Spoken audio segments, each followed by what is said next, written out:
A palavra de Deus se sustenta independentemente das variações humanas. Ela é o fundamento de tudo o que existe. Jesus Cristo afirmou que céus e terra passarão, mas ele disse: as minhas palavras não passarão. Satanás tenta de todo modo destruir essa palavra, assim como tentou de todos os modos impedir que a palavra de Deus, o Logos, se encarnasse. Deus se fez homem para habitar entre nós, a palavra viva revelada não apenas em registros de papiro, pergaminho e papel, mas em carne e sangue e em corpo glorificado. Eu sou PB Lemos Filho e você está no canal Escatológico.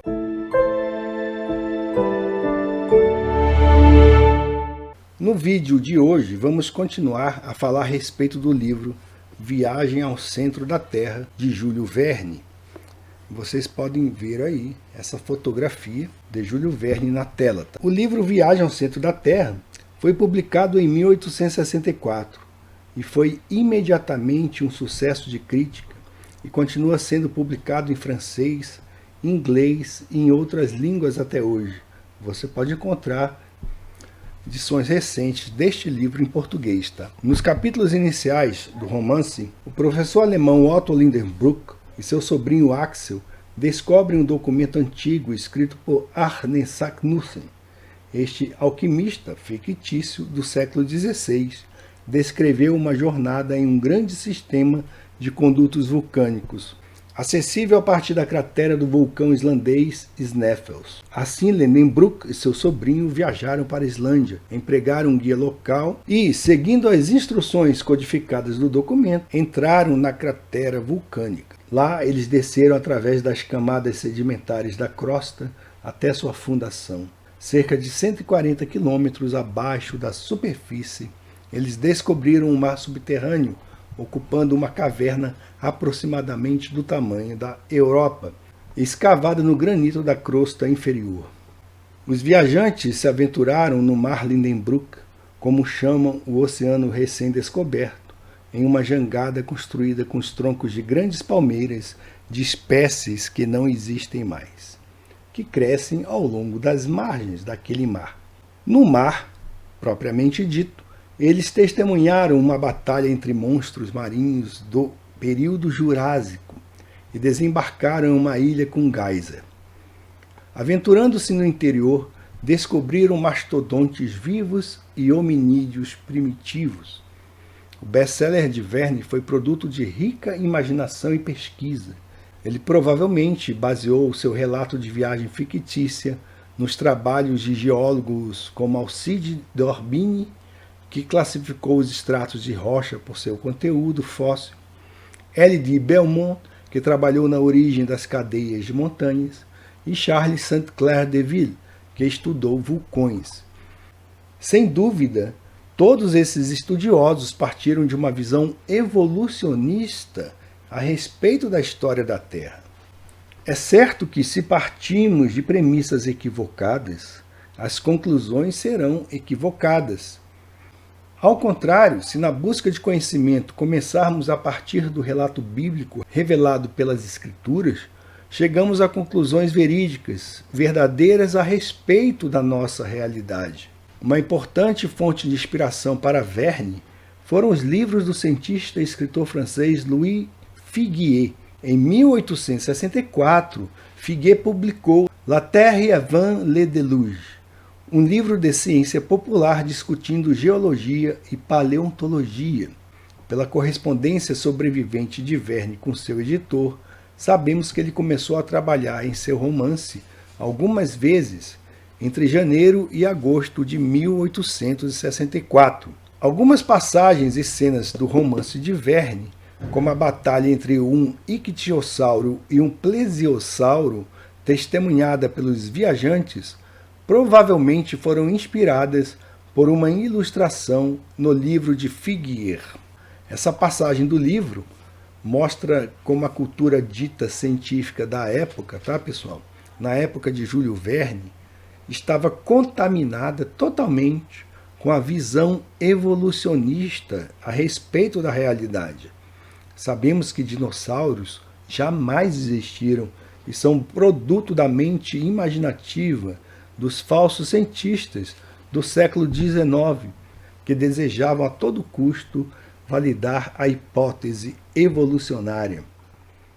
Vemos que se Verne tivesse realmente aberto mão dessas concepções e ingressado na pesquisa a partir dos relatos bíblicos, teria criado um romance bem mais interessante, haja vista que atualmente, a partir do estudo da bioquímica, por exemplo, e isso para citar apenas este exemplo, tá? A hipótese darwiniana já tem sido abandonada totalmente por estudiosos sérios. Um romance que nos informasse sobre os gigantes que habitaram a Terra e dos quais vemos hoje provas incontestáveis, ainda mais pela popularização das máquinas fotográficas com registro de imagem digital, seria bem mais interessante, tá? Eu imagino que esse romance deveria ser reescrito de outra forma, e uma forma bem mais verossímil, baseada no relato bíblico das origens, e não no relato evolucionista. A geologia evolucionista, tá, pessoal?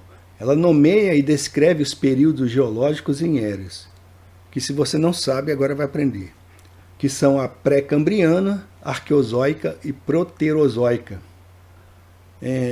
Enquanto você está assistindo esse vídeo, não esqueça de dar o seu like, tá? Se você quiser também que as mensagens que você postar aí, nos comentários, estejam em destaque, você pode aí clicar no coraçãozinho, que tem um cifrão, embaixo está escrito valeu, né? E você vai contribuir com o canal e o seu comentário vai aparecer em destaque, tá? Então ajude aí o nosso canal se você gosta do canal, tá? Contribua de alguma maneira, seja se inscrevendo apenas, ou então se inscrevendo e recomendando o canal para os amigos, tá? Aí você pode compartilhar os vídeos, tá? E compartilhar conhecimento.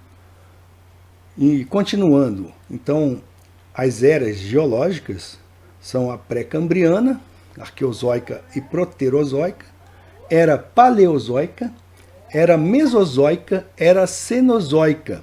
É claro que entre uma era e outra, existe na concepção deles milhões e bilhões de anos, tá? Bem diferente da contagem e da realidade mostrada pela escritura.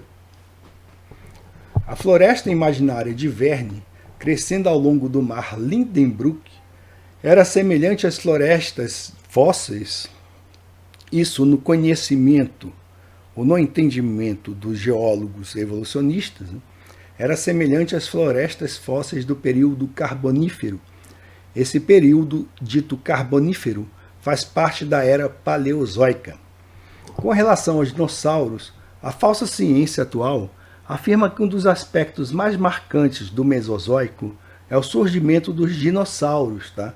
Grandes répteis, eles dizem, que viveram na Terra entre o Triásico e o Cretáceo. Sua extinção ocorreu ao fim deste período com a queda de um asteroide.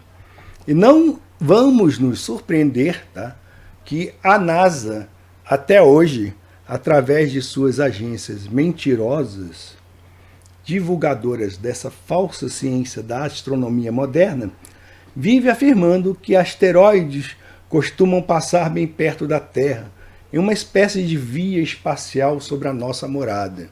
Então, acesse aí a internet a qualquer dia, a qualquer hora, tá? Em algum blog, vlog, algum site científico que divulga essa astronomia moderna, que você vai ver aí, né, notícia a respeito de asteroides raspando ou passando perto da Terra, bem de raspão assim, sabe?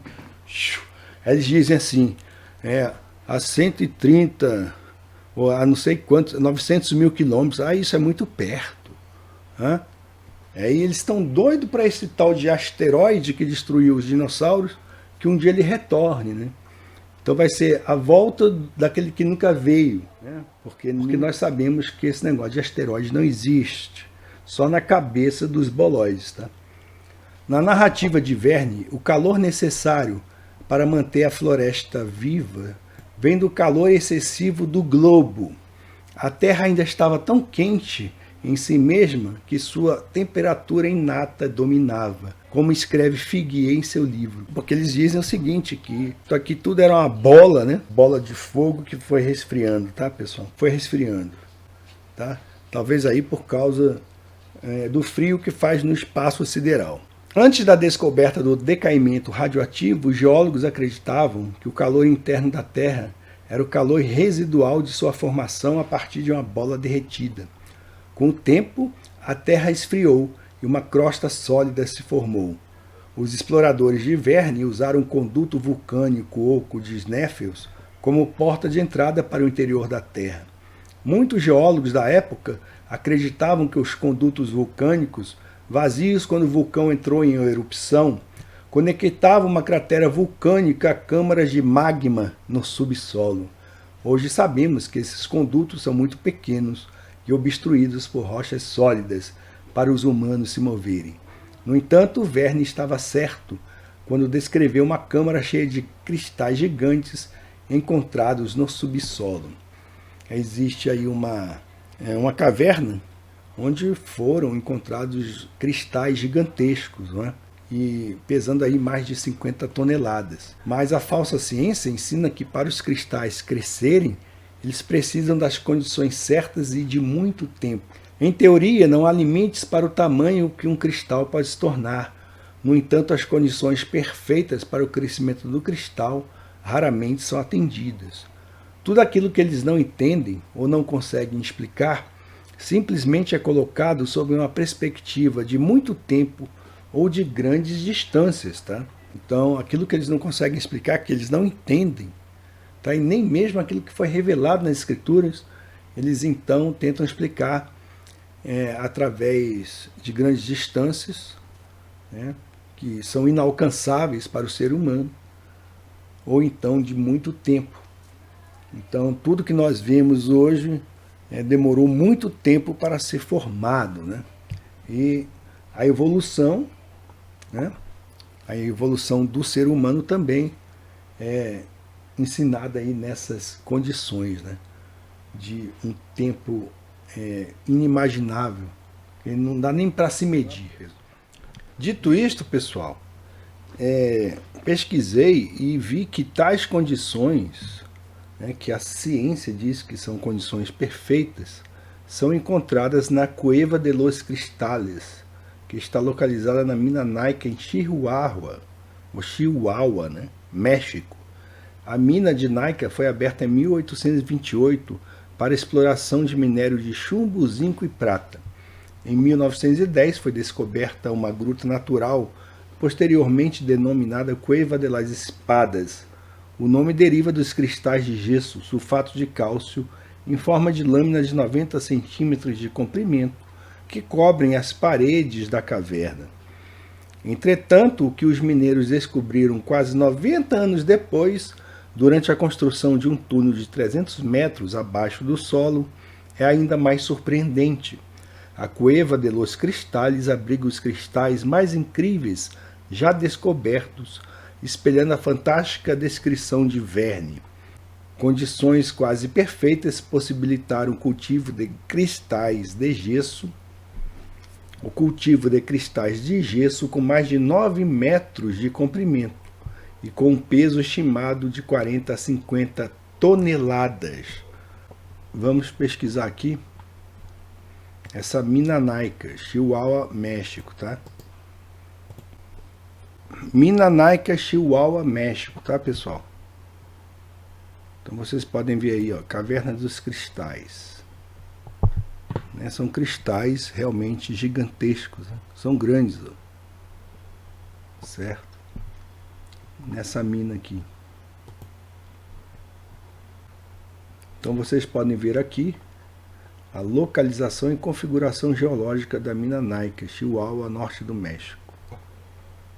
Vejam só, observem aí o tamanho desses cristais. Mina de Naica.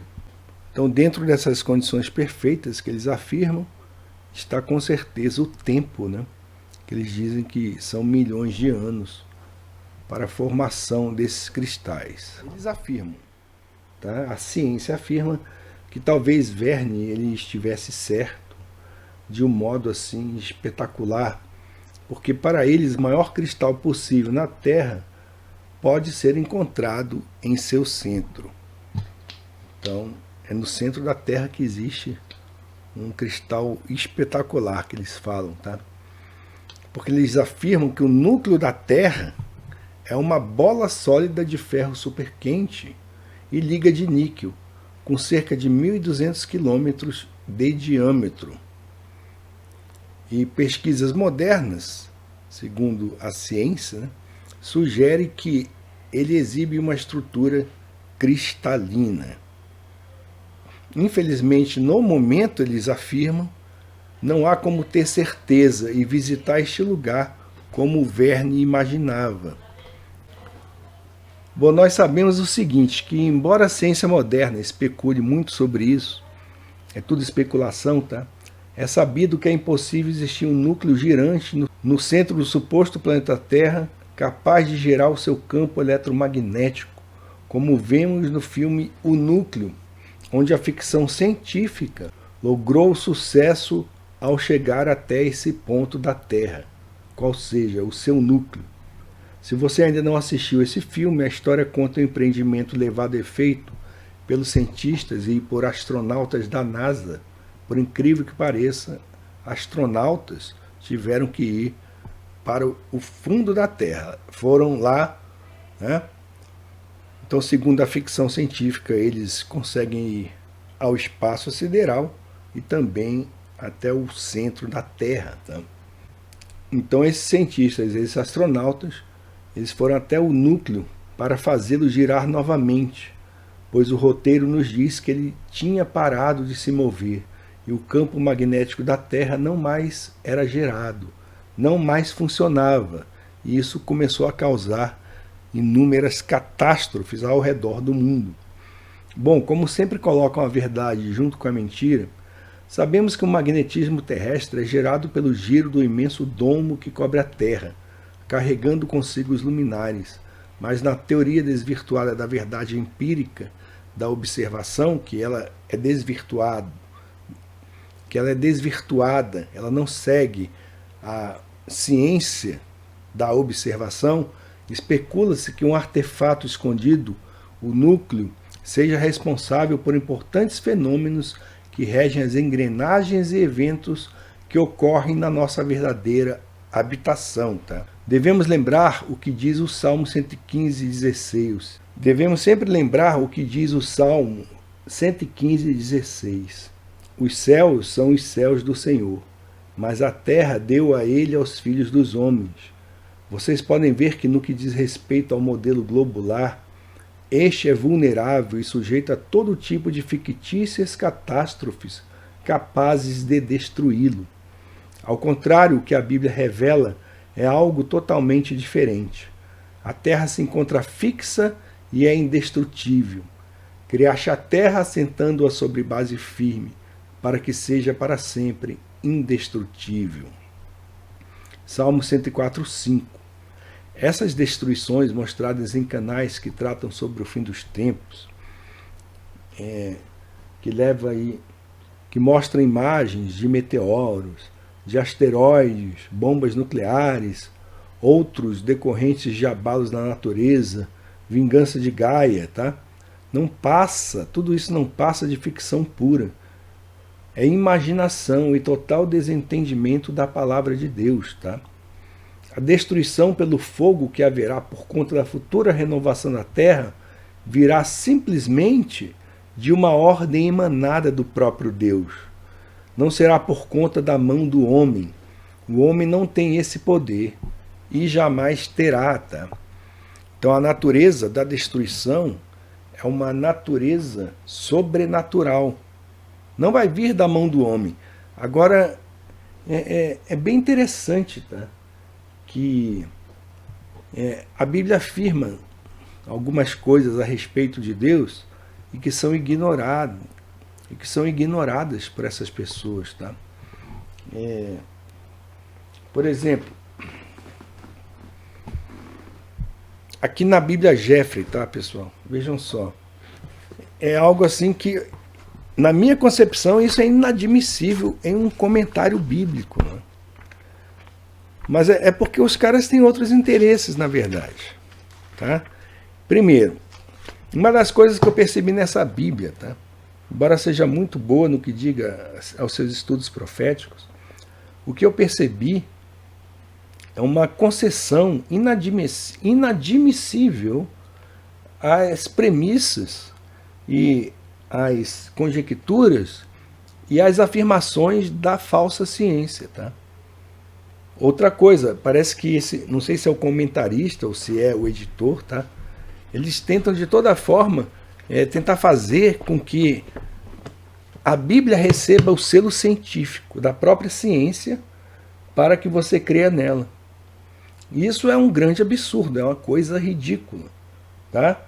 Porque a maioria dos ditos cientistas, esses físicos, entra em qualquer canal aí, rapaz, de astronomia, dessa falsa ciência moderna da astronomia, você vai ver que são homens ímpios, são homens sem fé em Deus, né? Ou o Deus deles é aquele Deus relojoeiro, né? É o Deus que deu corda no universo e deixou para lá, sabe? Não é o Deus soberano.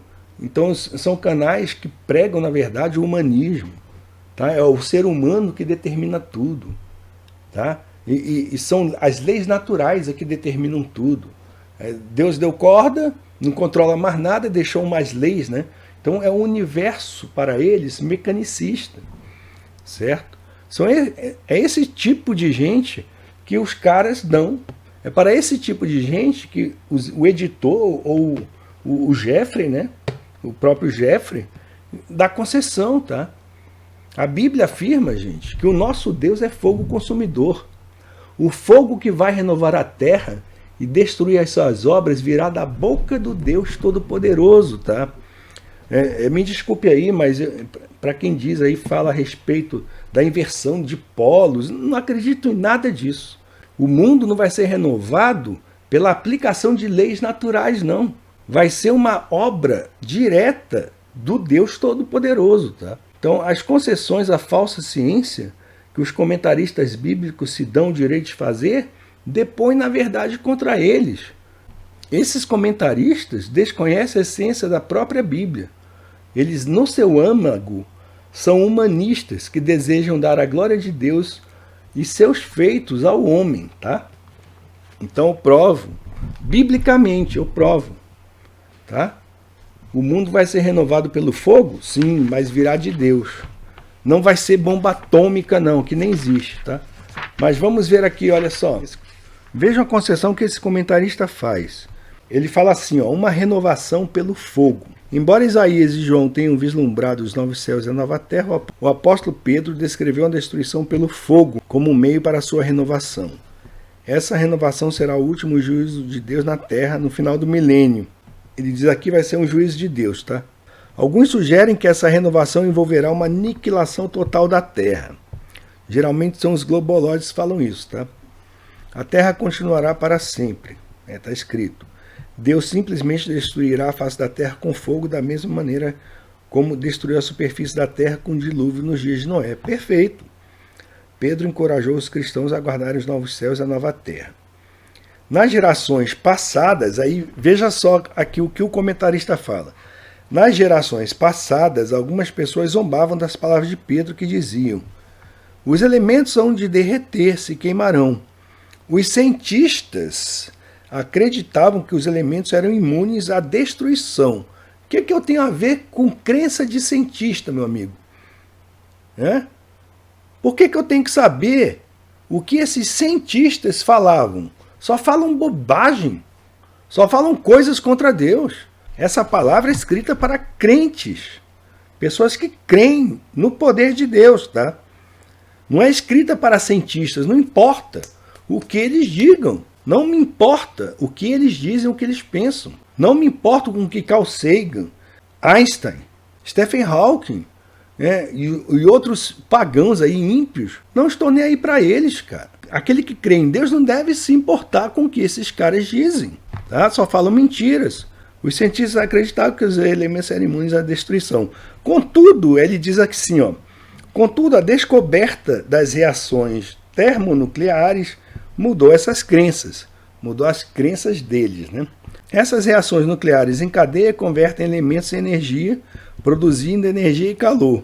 Na realidade, uma série contínua de reações nucleares em cadeia produz a bola de fogo, o nosso Sol. Olha só, o cara é um globoloide, né? Ele crê na teoria de que o Sol é constituído de elementos que formam lá uma reação nuclear e está queimando fogo, né? Que é aquele Sol gigantesco. O cara é um nazarento, um verdadeiro nazarento, né? Uma série, é mentira isso, tá? Ninguém sabe como o Sol funciona. Tá? Ele é um gerador de luz, é uma lâmpada. O Eric Dollar diz que ele é um véu que transforma energia, né? De outra dimensão, ele é um gerador de energia, certo? É um transformador de energia de outra dimensão que ele fala, não é? Pelo menos ele não aceita esse absurdo de que há elementos ali queimando, né? Certo? Porque então, os caras podem dizer, como tem naquele filme lá, né? Presságio, é o Sol explodindo.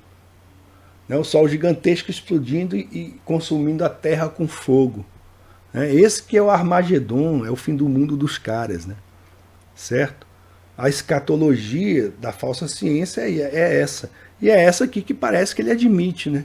O Sol gigantesco queimando, tá?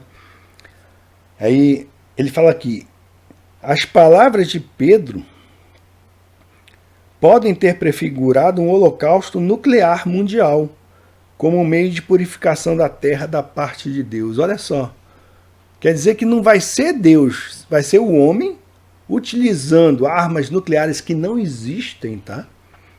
Que é mais uma grande mentira que esse sujeito aqui abraçou, né? Ele abraçou de uma forma assim tremenda. Primeiro ele diz que o Sol, o que ocorre no Sol são reações em cadeia, são reações termonucleares, né? O Sol, o qual nos dá a luz do dia. Olha só, olha só quanta bobagem. Aí ele diz que as palavras de Pedro podem ter prefigurado um holocausto nuclear. Não é nada disso, tá? Não vai ser holocausto nuclear, não vai ser nenhuma inversão de campo magnético, nada disso vai destruir a Terra com fogo. O que vai destruir a Terra com fogo é Deus, tá? É o poder de Deus. O próprio Deus, ele é o fogo consumidor. Vou provar para vocês biblicamente. Então está escrito aqui, ó. Pois o Senhor, o seu Deus, é Deus zeloso, é fogo consumidor. Está em Deuteronômio 4:24. Vejam, de longe vem o nome do Senhor com sua ira em chamas e densas nuvens de fumaça. Seus lábios estão cheios de ira e sua língua é fogo consumidor. Isaías 30:27. Portanto, já que estamos recebendo um reino inabalável, sejamos agradecidos e assim adoremos a Deus de modo aceitável, com reverência e temor, pois o nosso Deus é fogo consumidor. Hebreus 12:28-29. Vocês que estão longe, atentem para o que eu fiz. Vocês que estão perto, reconheçam o meu poder. Em Sião os pecadores estão aterrorizados, o tremor se apodera dos ímpios. Quem de nós pode conviver com o fogo consumidor? Quem de nós pode conviver com a chama eterna? Ele está se referindo ao Deus Todo-Poderoso, Criador dos céus e da terra, tá? O Senhor fará que os homens ouçam sua voz majestosa. O Senhor fará que os homens ouçam sua voz majestosa e os levará a ver seu braço descendo com ira impetuosa e fogo consumidor, com aguaceiro, tempestades de raios e saraiva.